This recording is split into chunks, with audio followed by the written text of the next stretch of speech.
প্রথমেই কিন্তু আপনাকে সেই চ্যালেঞ্জটা গ্রহণ করতে হবে। না হলে কিন্তু মুশকিল। কারণ এই বাজে চিন্তাগুলো যখন আপনার মনে এসে যাবে না, তখন আপনি আর এগোতেই পারবেন না। কিন্তু ১ম এই হেরে যাওয়াটাও তো কোনো কাজের কথা নয়, তাই না? আপনি একটাও মানুষ দেখাতে পারবেন? যার জীবনে কোনো প্রবলেম নেই, কোনো সমস্যা নেই? পারবেন না। কারণ আমরা এমন একটা সময়ের ভেতর দিয়ে এখন চলেছি যে প্রত্যেকের জীবনে কিছু না কিছু সমস্যা আছেই। প্রতি পদে, পদে কোনো না কোনো সমস্যা আছে। অনেকেই বলেন, "আমার অমুক সমস্যা, তমুক সমস্যা।" আমি কি করে এর থেকে মুক্তি পাবো জানি না। দেখুন, কিছু সমস্যা আছে যেগুলো সত্যি, সত্যিই কোনো সমাধান হয় না। সেগুলো আমার মতে বলে মেনে নেওয়াই ভালো বা সেগুলোকে নিয়েই চলতে হবে, কিছু করার নেই। কিন্তু কিছু সমস্যা আছে যেগুলোকে আপনি যদি ঠিকঠাক কন্ট্রোল করতে পারেন বা নিয়ন্ত্রণ করতে পারেন, তাহলে কিন্তু সেই সমস্যার প্রকোপটা কিছুটা কমানো যায়। তো চলুন আজকে এই বিষয়টা নিয়ে আলোচনা করা যাক। নমস্কার, মোটিভেট বাংলা সকলকে স্বাগত। আশা করি সকলেই ভালো আছেন। দেখুন, সমস্যা বা প্রবলেম এটা কিন্তু মোকাবিলা করাটাই একটা চ্যালেঞ্জ। আপনাকে ১ম এই সেই চ্যালেঞ্জটা অ্যাকসেপ্ট করার বা গ্রহণ করার মানসিকতা থাকতে হবে আপনার। তা না হলে কিন্তু খুব মুশকিল। ধরুন, আপনি হাওড়া স্টেশন বা শিয়ালদা স্টেশন থেকে কোনো একটা জায়গায় গন্তব্যস্থলে যাবেন। ঠিক আছে? আপনি সেই হাওড়া বা শিয়ালদা স্টেশনে যেতে গেলে আপনাকে আপনার নিকটবর্তী স্টেশন থেকে ট্রেন ধরে সেখানে যেতে হবে। এবার আপনার বাড়ি থেকে আপনার নিকটবর্তী স্টেশনও বেশ খানিকটা দূরত্ব। এখন আপনি যদি ১ম এই সবটা ভাবতে শুরু করেন, তাহলে কি হবে বলুন তো? নেগেটিভিটি আপনার মনকে গ্রাস করবে। আপনার মনে হবে যে আমি পারব না। আর এটা যদি একবার মনে এসে যায়, তাহলে আপনি আর এগোতেই পারবেন না। কিন্তু শুরুতেই হেরে যাওয়াটাও তো কোনো কাজের কথা নয়, তাই না? ক্রিকেটার সৌরভ গাঙ্গুলির কথা শুনেছি। উনি যখন মাঠে নামতেন ইন্ডিয়ান ক্রিকেট টিমকে নিয়ে, হয়তো এমন হয়েছে যে বিপক্ষ টিম মানে অন্য টিম খুব বড় লক্ষ্যমাত্রা রেখেছে। সৌরভ গাঙ্গুলি কি করতেন? ১ম এই কিন্তু সবটা ভাবতেন না। উনি পুরো প্রক্রিয়াটাকে ছোট, ছোট পার্টে ভাগ করে নিয়ে ভাবতেন। অর্থাৎ আমার বলা বক্তব্য এটাই যে সমস্যা যদি খুব বড় হয়, তাহলে সেই সমস্যার সমাধান নিশ্চয়ই থাকবে। এই সমাধানটাকে আপনাকে ছোট, ছোট অংশে ভাগ করে নিতে হবে। তারপর আপনি চেষ্টা করুন সেই প্রত্যেকটা পার্টকে কভার করতে বা অতিক্রম করতে। এমনও হতে পারে দেখলেন যে খুব অতি বড় সমস্যাও এভাবে সমাধান হয়ে গেছে। হতেই পারে, না হওয়ার কিছু নেই। কিছু, কিছু ক্ষেত্রে সমস্যার কারণটাই আগে খুঁজে বের করতে হয়। মানে ধরুন, হঠাৎ করে আপনি দেখলেন আপনার পরিচিত কোনো একজন ব্যক্তি একটু অন্যরকম আচরণ করছে। তখন আপনি কি করবেন? অবশ্যই আপনি তাকে জিজ্ঞেস করবেন যে আপনার কি হয়েছে? মানে সেই ব্যক্তির কি হয়েছে? তার মানে কি আপনি সমস্যার কারণটা খুঁজে বের করতে চাইছেন।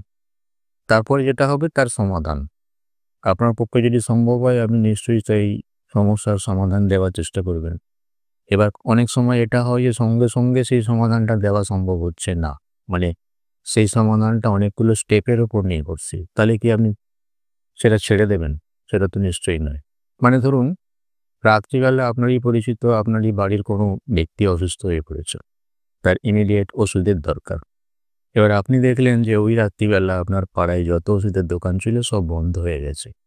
তখন আপনি কি করবেন? আপনি জানেন কোথায় গেলে ওষুধটা পাওয়া যাবে। কিন্তু সেখানে যেতে গেলে পায়ে হেঁটে যাওয়া সম্ভব নয়, তাতে সময় নষ্ট হবে বা ইত্যাদি। তখন আপনাকে কি করতে হবে? আপনার বাড়িতে যদি বাইক থাকে তাহলে তো মিটেই গেল। কিন্তু সেটা যদি না থাকে, পাড়ায় কারোর বাড়ি থেকে কাউকে বলে কারো হেল্প নিয়ে আপনাকে সেখানে যেতে হবে ওষুধটা আনার জন্যে। এত কথা বলার অর্থ হচ্ছে এটাই, আপনি সমস্যাটা জানেন, তার সমাধানটাও জানেন। কিন্তু সেই সমাধানটা পেতে গেলে কতকগুলো স্টেপ আপনাকে ফলো করতে হবে। সেই স্টেপগুলো আপনাকে এগিয়ে পেরিয়ে তবেই সেই সমাধানটা আপনি পাবেন। এক্ষেত্রে আপনি কি করলেন? যতটা সম্ভব নিখুঁত এবং সঠিক রাস্তা আপনি খুঁজে বের করলেন। এক্ষেত্রে আপনি দেখলেন যে আপনার পাড়ায় জানাশোনা যার বাইক আছে তাকে বললেন, তার হেল্প নিয়ে আপনি ওষুধ নিয়ে আসলেন। অর্থাৎ সমস্যাটার সমাধান হলো। তো এই যে ভাবনাটুকু ভাবা, সেই সময়টা তো আপনাকে দিতেই হবে।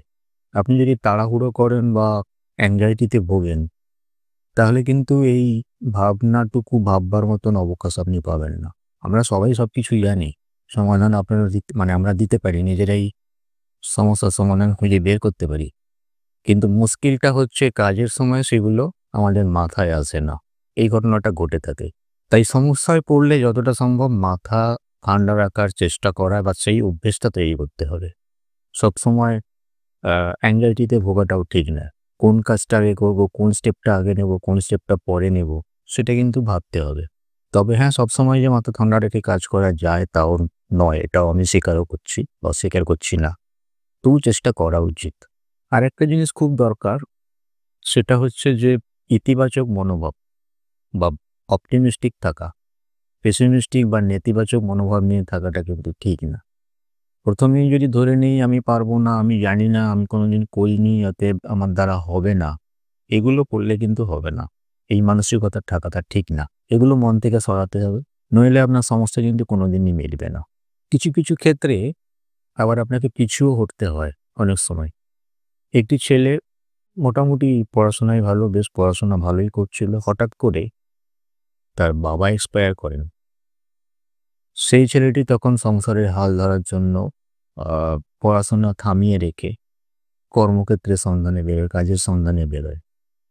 তারপরে কিছুদিন পর সে ভাবলো যে যদি আরেকটু বেটার সময় সুযোগ পাই তাহলে পড়াশোনাটা সে আবার শুরু করতে পারে। কিন্তু সেক্ষেত্রেও তাকে সব দিক বজায় রেখে তবেই কাজটা করতে হচ্ছে বা হবে। অনেক সময় যেটা হয়, এগিয়ে যাওয়ার পদ্ধতিটা চেঞ্জ করার দরকার হয়। কিন্তু আপনি যদি সর্বদা টেনশন নিয়ে থাকেন, তাহলে এই জিনিসগুলো কিন্তু আপনার মাথায় আসবে না। এটা ঘটনা। আরেকটা বিষয়, যখন আপনি সমস্যা থেকে মুক্তি পেয়ে গেলেন, সমস্যার সমাধান হয়ে গেল, তখন আর কিছু পারুন আর না পারুন, নিজেকে নিজেই উৎসাহিত করুন। বলুন যে হ্যাঁ, যাক, আমিও তাহলে পারি। এটুকু করতেই পারেন। কিছু, কিছু ক্ষেত্রে সমস্যা সমাধানের ক্ষেত্রে কিন্তু ভাগ্য অনেকটা সহায়ক পায়। কিন্তু শুধু ভাগ্য হলে হবে না, তার সঙ্গে চেষ্টাটাও থাকতে হবে। একটা ঘটনা বলি। আ একটি প্রান্তিক স্টেশন থেকে রাত্রি ৯টা নাগাদ লাস্ট বাস ছাড়ে। তো ট্রেনে ওঠার সময় প্ল্যাটফর্মে গিয়ে ট্রেনটাও একটু লেট ছিল। এক ভদ্রলোক তিনি ওই প্রান্তিক স্টেশন থেকে ওই লাস্ট বাসটি ধরবেন। তো উনি তো রীতিমতো টেনশনে আছেন। আশপাশের লোকজন বললেন, "ঠিক আছে, আপনি যদি ধরতে চান তাহলে ফার্স্ট কম্পার্টমেন্টে উঠুন, কারণ ওখান থেকে বাসটা ধরতে সুবিধে হবে। এবং আপনার যদি ভাগ্য ভালো থাকে, কপাল ভালো থাকে তাহলে বাসটা পেয়ে যাবেন। কিন্তু আপনাকে চেষ্টা করতে হবে।" তো উনি সেটাই করলেন এবং ঘটনাটা যেটা ঘটল, উনি যখন সেই প্রান্তিক স্টেশনে নামলেন তখন রাত ৯টা ২০ বাজে। কিন্তু ঘটনাচক্রে সেই দিন লাস্ট যে বাসটি তখনও ছাড়েনি। কিছু যান্ত্রিক গোলযোগের কারণে সেটি ছাড়তে লেট হয়েছিল এবং তার ফলে তিনি বাসটি পেয়ে যান এবং তিনি নিশ্চিন্তে বাড়ি ফিরে গেলেন। যদি তিনি বাস নাও পেতেন, তাকে এটাও বলা হয়েছিল যে ঠিক আছে, তিনি যদি বাস না পান তাহলে সেই স্টেশনে রাত কাটাবেন। পরের দিন ভোরবেলা ফার্স্ট বাসে তিনি বাড়ি চলে যাবেন। অর্থাৎ তার কাছে অপশন ছিল। যাই হোক, এক্ষেত্রে তিনি তার ভাগ্যের জোরে এবং তার চেষ্টার জোরে আল্টিমেটলি সেই বাসে করে বাড়ি পৌঁছে গেছিলেন, একটু দেরি হলেও। তাহলে দেখুন, ওনার ভাগ্য এবং চেষ্টা দুটো কিন্তু একসঙ্গে সমস্যার সমাধান করতে সাহায্য করেছে। তো আজকে এই পর্যন্তই। যদি আলোচনা ভালো লেগে থাকে, উপযোগী মনে হয়, তাহলে অবশ্যই একটা লাইক দেবেন। আর চ্যানেলে নতুন হয়ে থাকলে সাবস্ক্রাইব করার অনুরোধ রাখি। সবাই ভালো থাকুন, সুস্থ থাকুন, ভগবান সকলের মঙ্গল করুন। ধন্যবাদ। নমস্কার।